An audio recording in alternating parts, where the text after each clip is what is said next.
Monsoon दाखल होताच महाराष्ट्रातील अनेक भागात मुसळधार पावसाला सुरुवात झाली आहे। सलग 2-3 दिवस वादळी वाऱ्यासह जोरदार पाऊस झाल्याने अनेक शेतकऱ्यांनी खरीप हंगामाची पेरणी केली।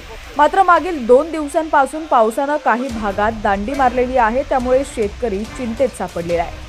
मान्सून संपूर्ण महाराष्ट्र व्यापायला 20 जून पर्यंत वेळ लागू शकतो असा अंदाज हवामान खात्याने व्यक्त केला।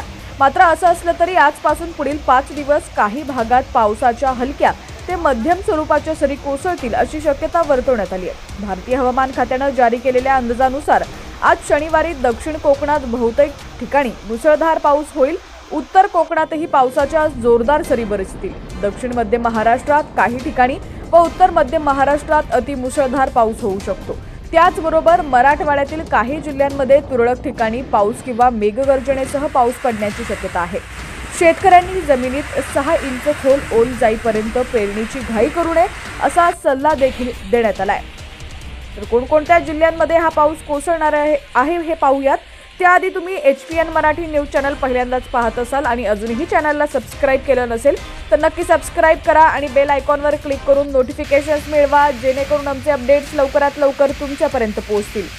तर IMDच्या अंदाजानुसार आज रायगड, ठाणे, मुंबई, पालघर, रत्नागिरी जिल्ह्यात मुसळधार पाऊस होईल।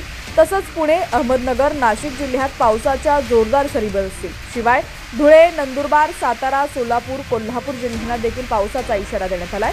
मराठवाड्यातील छत्रपती संभाजीनगर, बीड, नांदेड, परभणी, हिंगोली आणि लातूर जिल्ह्यांमध्ये तुरळक ठिकाणी पाऊस होऊ शकतो। विदर्भातील अकोला, अमरावती, वाशिम आणि चंद्रपूर जिल्ह्यामध्ये पावसाचा इशारा देण्यात आलाय। या पार्श्वभूमीवर काळजी घेण्याचं आवाहन करण्यात आलंय। दरम्यान काल देखील बीडमध्ये चांगलीच ढगफुटी झाल्याचं चित्र आपल्याला पाहायला मिळालं। तर हिंगोलीमध्ये देखील काल पावसाने आपली दमदार हजेरी लावली होती। जालना, यवतमाळ, अमरावती, वाशिम, छत्रपती संभाजीनगर या भागांमध्ये पावसाने आपलं चांगलंच काल रौद्ररूप दाखवल्याचं पाहायला मिळालं। बीडमध्ये तर ढगफुटीचं दृश्य पावसाने नदी, नाले, ओढे चांगलेच भरून वाहू लागले होते। या ठिकाणची दृश्य आपण पाहू शकता।